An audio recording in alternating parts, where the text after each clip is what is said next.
Hola, ¿qué tal? Yo soy Iván Carrillo y me da mucho gusto coincidir con ustedes en un nuevo episodio de Reporte Climático, periodismo de soluciones para un mundo en constante cambio. El día de hoy hablaremos de los ríos. Veremos por qué estos cuerpos de agua son clave en la lucha contra el calentamiento global y analizaremos los principales factores que ponen en riesgo a los servicios ecosistémicos que nos proveen. Para ello hemos invitado a Omar Arellano Aguilar, quien es profesor titular de la Escuela Nacional de Ciencias de la Tierra de la Universidad Nacional Autónoma de México. Omar Arellano investiga la contaminación de ríos mexicanos y de qué manera impacta este fenómeno en los ecosistemas y en las poblaciones humanas. Además, busca alternativas para que las industrias contaminen lo menos posible. Acompáñenme a conocerlo y conversar con él luego de nuestro recorrido por la actualidad climática alrededor del planeta.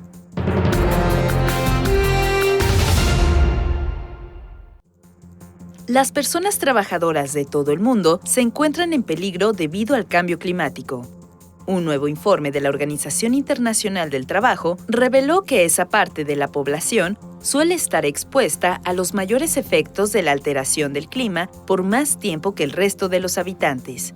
En consecuencia, 7 de cada 10 trabajadores ya experimentan problemas de salud asociados al incremento del calor, como lesiones en la piel, algunos tipos de cáncer, enfermedades cardiovasculares, afecciones respiratorias, daños en la retina y trastornos mentales.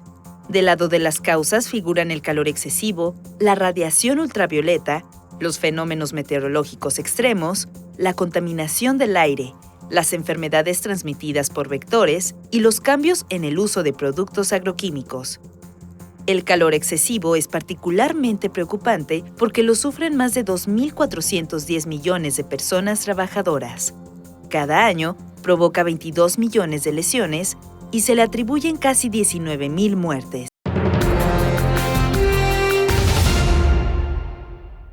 América Latina es el lugar más peligroso para la defensa del medio ambiente. De acuerdo con la ONG Global Witness, en 2022, la región concentró el 88% de los defensores ambientales asesinados.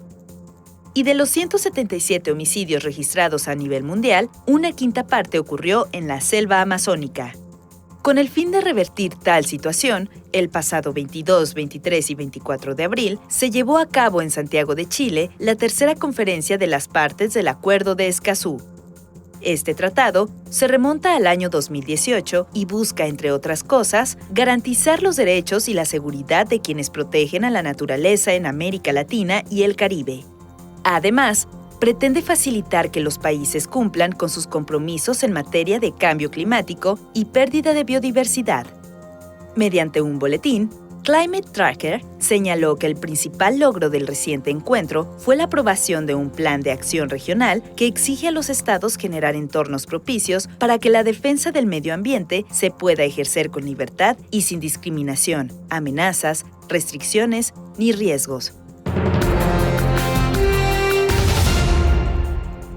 Los corales que forman arrecifes están desapareciendo a un ritmo alarmante por el calentamiento global.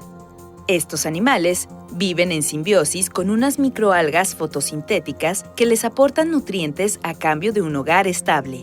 Sin embargo, cuando el coral sufre estrés por calor, expulsa o pierde a sus simbiontes, con lo cual se blanquea y muere. Si la humanidad no reduce drásticamente sus emisiones de los gases que calientan al planeta, en 2050 el 90% de los arrecifes de coral sufrirá dicha condición.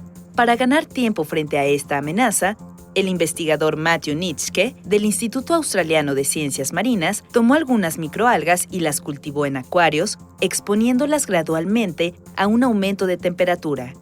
Luego seleccionó aquellas que se adaptaron al calor y las introdujo en corales. El científico ha conseguido mantener la relación simbiótica en su laboratorio a una temperatura de hasta 31 grados Celsius. Y su esperanza es que también resista el calor creciente en la naturaleza. De toda el agua que existe en la Tierra, solo 3% es dulce. Y de esa pequeña fracción, apenas el 1.2% puede utilizarse como agua potable, pues la mayoría está inaccesible, congelada o atrapada en las profundidades del subsuelo. Esto significa que los ríos y arroyos son nuestra principal fuente de agua, y por tal razón debemos cuidarlos. El agua dulce superficial en forma de lagos y ríos cubre apenas el 1% del área terrestre de nuestro planeta, pero desde esa pequeña fracción los afluentes llevan a cabo funciones que benefician a todo el mundo. México es uno de los países privilegiados porque la verdad es que tenemos una red hidráulica, es decir, red de ríos, lagunas, lagos, presas, costas, etcétera, muy abundante. Particularmente el eje neovolcánico transversal, el centro del país, cuando se eleva las formaciones volcánicas, generan un gran sistema de drenaje, ¿no? Y esto forma tres importantes cuencas hidrológicas, son la cuenca del Pánuco, la del Balsas y del río Lerma. A su vez también en el norte, a pesar de que a lo mejor no tenemos ríos permanentes, o sea, muchos ríos permanentes, sí hay ríos intermitentes que emanan de las cordilleras que tenemos, las Sierras Madres Oriental y Occidental. Y en la zona sureste, más bien es una zona muy húmeda, muchos humedales y ríos subterráneos en la península de Yucatán. La verdad es que es uno de los países, la verdad, muy ricos en ese sentido. Sin embargo, en el último siglo, el avance de las ciudades, la instalación de industrias y la necesidad de obtención de energía transformaron radicalmente a los ríos de México. Se empezaron a represar, se empezaron a poner diques para la agricultura, presas para la generación de energía. Se utilizaban muchos de estos ríos para la producción de alimentos, pero las grandes ciudades los utilizaban como drenajes. Por el otro lado, también hubo una política de desecación de las zonas húmedas en el centro del país para contener los problemas epidémicos que surgían de enfermedades asociadas al agua, como es el dengue, ¿no? la salmonela, muchas otras enfermedades que a principios del siglo XX pues azotaron al país. Bueno, eso generó toda una política de desecación, de represamientos, y eso contribuyó a que empezara a haber una alteración ecohidrológica en los cuerpos de agua superficiales. Los drenajes comenzaron a contaminar el agua de los ríos y la agricultura tuvo que volcarse hacia la explotación del recurso subterráneo. Pero también la industria le entró a esto, y entonces se fue descuidando con los años, con las décadas, la calidad del agua de los cuerpos de agua superficiales.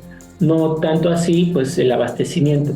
Al final del siglo XX, inicios del siglo XXI, pues el problema es que ya no solamente estaban los ríos contaminados con materia orgánica, sino que también se estaban sumando las sustancias químicas que se generaban de las producciones industriales y agroindustriales, porque también se empezaron a consumir una gran cantidad de agroquímicos, y eso generó mezclas complejas de sustancias químicas asociadas también a materia orgánica, que empezó a deteriorar los ríos. Principalmente los más afectados pues son los ríos que están en el centro, y el problema se acentuó, ¿no?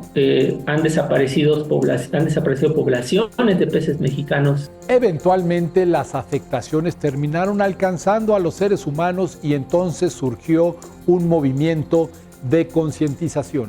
Eso fue en el año 2008, 2010, ¿no? Entre esos años empezó a haber una mayor preocupación y denuncias por parte de las comunidades de estos ríos, y se empezaron a hacer estudios. Desde esos años ya se contabilizaba la presencia de cientos de moléculas químicas, principalmente hidrocarburos, metales pesados como es el cadmio, cromo, plomo, mercurio, zinc, níquel, hidrocarburos aromáticos policíclicos, que son principalmente derivados del petróleo y las gasolinas, benceno y solventes, benceno, tolueno, xileno. También se encontraron compuestos asociados a la agroindustria, insecticidas, principalmente compuestos organofosforados y organoclorados. Fíjate que todavía se encuentran DDTs, se encuentran lindano, endosulfán, paratión, metilparatión. Omar Arellano ha concentrado mucho de su trabajo de investigación en el río Atoyac, que baña 69 municipios de los estados de Puebla y Tlaxcala. Ya mis estudios concretos, lo que nosotros hemos hecho, pues no solamente hemos estudiado los contaminantes criterio que establecen las normas ambientales mexicanas, sino que nos hemos ido a estudiar compuestos que están fuera de estas normas. Por ejemplo, están disruptores hormonales, principalmente ftalatos, nonilfenoles. No, eso viene de la industria textil, particularmente,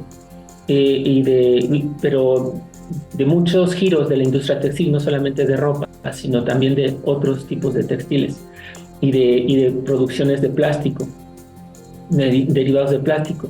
También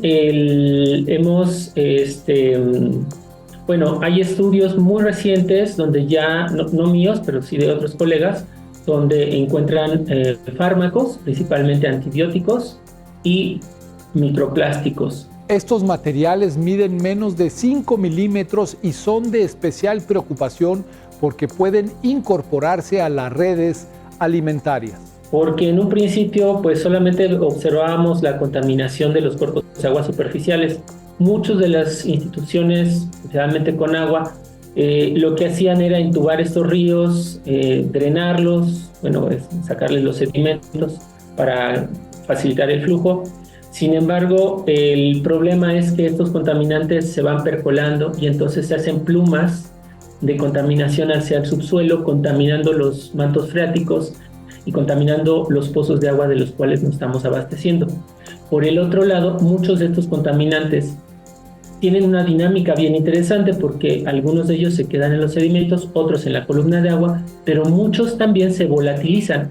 Entonces, alrededor de estas zonas, nosotros precisamente el año pasado estuvimos midiendo contaminantes en el aire cercano a estos ríos, y ahí encontramos compuestos orgánicos volátiles como el benceno, el tolueno, xileno, cloro de vinilo, una serie de moléculas en las cuales la gente puede estar expuesta de manera directa a través del aire. Toda la población humana está expuesta de una u otra forma a esa contaminación, pero quienes viven cerca de los ríos enfrentan los peores riesgos. Pero son las poblaciones que viven cerca de estos ríos los que nosotros hemos podido constatar que están más expuestos a estos contaminantes y ya presentan problemas de salud.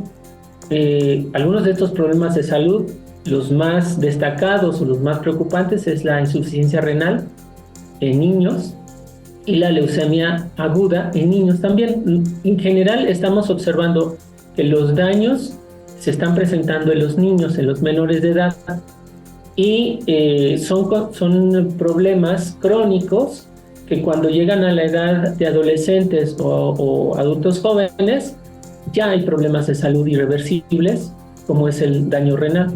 Entonces, también estamos tratando de sensibilizar a las instituciones de salud de que este es un problema mucho más amplio que solamente la calidad del agua.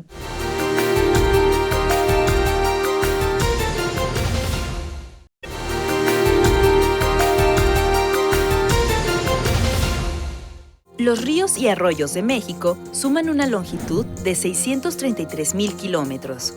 En esta red destacan 51 afluentes que concentran el 87% del escurrimiento superficial y cuyas cuencas cubren el 65% del territorio nacional. Se calcula que más de 2/3 de los ríos del mundo ya han sido alterados por los seres humanos y en el caso de México, la contaminación por descargas industriales está presente en el 70% de estos cuerpos de agua. La industria textil pues es una de las industrias más contaminantes del mundo, ¿no? Todos lo sabemos. Representa la industria textil, más bien a nivel mundial, la industria textil consume el 20% de agua de todo el mundo, ¿no? Genera gases de efecto invernadero, genera una gran economía también, ¿no? Hay que decirlo así. La verdad es que es una de las industrias de crecimiento y económicas más lucrativas porque hay mucha demanda. México, por ejemplo, importa 3.700 millones, de 3.700 a 5.000 millones de prendas, y de aquí además se distribuyen a otros mercados. Particularmente los textiles vienen de China, aquí se manufacturan, se producen, se hacen los acabados y luego se distribuyen a diferentes tiendas. La industria textil no solamente son las prendas que nosotros usamos, también, por ejemplo, todos los textiles que se utilizan para los muebles, para los muebles de casa, los muebles de autos. La magnitud de su impacto radica en que la producción textil industrial demanda cantidades enormes de agua y esta va a parar sin tratamiento a los ríos. Por ejemplo, para la producción de mezclilla, más que la producción, sino para el acabado y el terminado de un pantalón de mezclilla, se utiliza cloroformo, cloro de metileno, tolueno, aminas, permanganato de potasio, cloro, sosa cáustica, ácido acético, bisulfito, hexametosulfatos, arenas y sales. Pues todos estos compuestos, por ejemplo, no están regulados en una norma ambiental. Ajá. Escapan de las normas ambientales. Ninguna norma ambiental mexicana atiende estos contaminantes. El problema ha alcanzado niveles trágicos. Al río Atoyac, por ejemplo, se le clasifica como fuertemente contaminado y en la actualidad es incapaz de sostener vida. Es un río prácticamente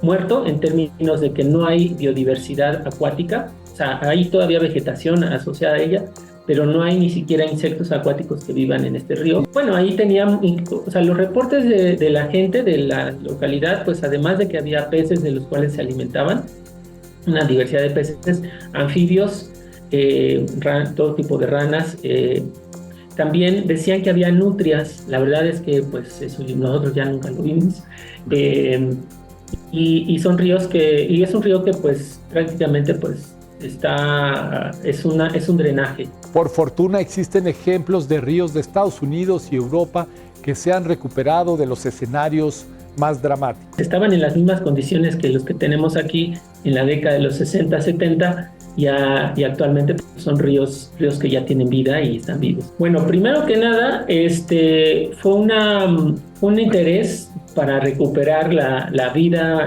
alrededor de estos ríos, frenando las descargas, teniendo una mayor amplitud de normas que controlaban los contaminantes, promovieron el reciclado del agua, expulsaron a las empresas que son más contaminantes. Me han dicho que, por ejemplo, en España ya hay 700 empresas que han demolido para poder recuperar los flujos de agua. Porque una cosa que tienen los ríos es que en el momento en que se les permite recuperar el flujo de agua, el mismo sistema tiende a eliminar contaminantes. Se llama procesos de atenuación natural. Lo que necesitamos es frenar los contaminantes y permitir que fluya el agua.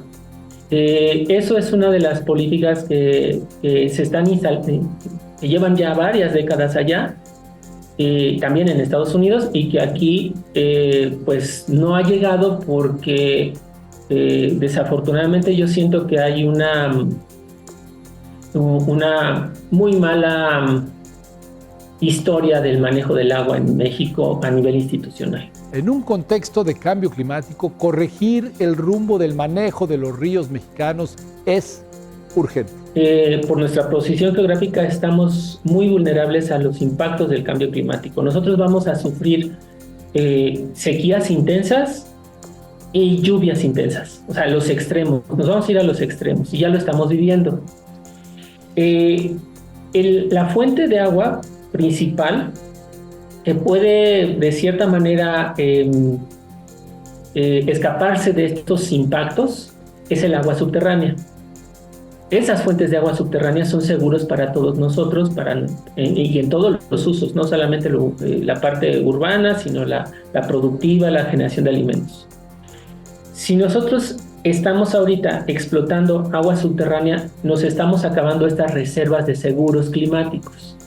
Entonces, lo que nosotros necesitamos hacer es recuperar los cuerpos de agua superficiales para que de ahí se pueda estar abasteciendo la producción de alimentos. Al atender esta situación, el país también apostaría por un sistema de amortiguamiento térmico natural frente a las temperaturas crecientes. Precisamente por los bosques que están asociados a ellos. O sea, yo me puedo imaginar una política de adaptación a los impactos del cambio climático, tratando de revertir, ¿no?, todo este daño ambiental que hemos generado en nuestros ríos, rehabilitarlos para que poco a poco podamos tener una convivencia mucho mejor, más sana, en donde el agua que tienen y que llevan los ríos abastezcan en primera instancia la producción de alimentos, porque es lo que más consume agua, la producción de alimentos.